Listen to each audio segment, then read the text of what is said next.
The ideas for what I've called the Minecraft writers meeting we had recently came from two main directions. One was the principle, what would life would be like if it were like Minecraft? You could buy something once and then download as much as you wanted thereafter and make your own ideal underground home with its own lava flow and endless energy source. And what if this expanded everywhere and you've had highways going underground, so you never had to worry about the weather, and you could even drive up inside of a mountain if you wanted to go mountain climbing. You'd just walk up the inside and then look out and say, yeah, we're there. Guess it's cold, go back down now. The opposite idea was that of the vehicle crash, which metaphorically crashed into the comfort of the Minecraft concept and disrupted it somewhat.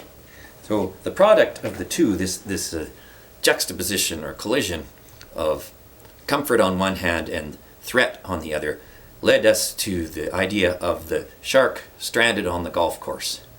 This is one where you have the comfortable environment of the golf course disturbed by a flood, which makes a connection between the ocean and the river, which the shark swam up and got diverted into the water hazard of the golf course. Then the water went down, the shark was left stranded inside the golf course.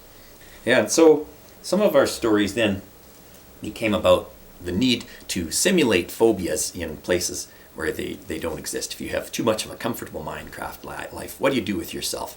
One was to download phobias like spiders and snakes. The other idea was to take up thieving. That's why I'm wearing this, maybe tough for you to see, mask.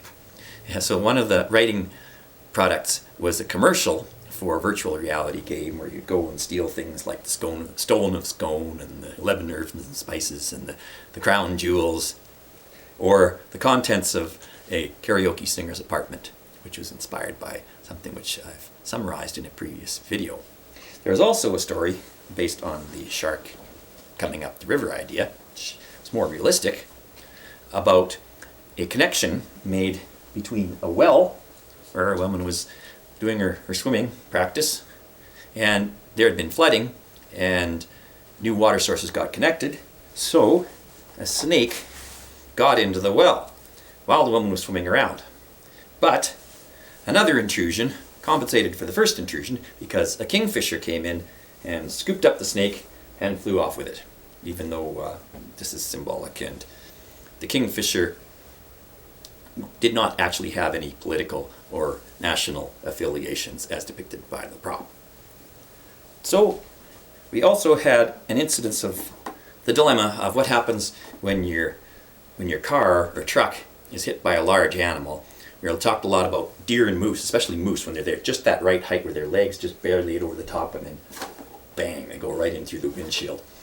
But this was carried one step further, wondering what would happen if your car was hit by aliens and what excuse you would invent to supply an explanation for the source of the dent. So there was also a discussion of the intimidation and the difficulty of facing a blank page when you're in your comfortable Minecraft house and everything's taken care of for you, and imagining all the possibilities for romance, adventure, and fantasy when you have to jog yourself a little bit with the prospect of theft or a shark on your golf course in order to get writing.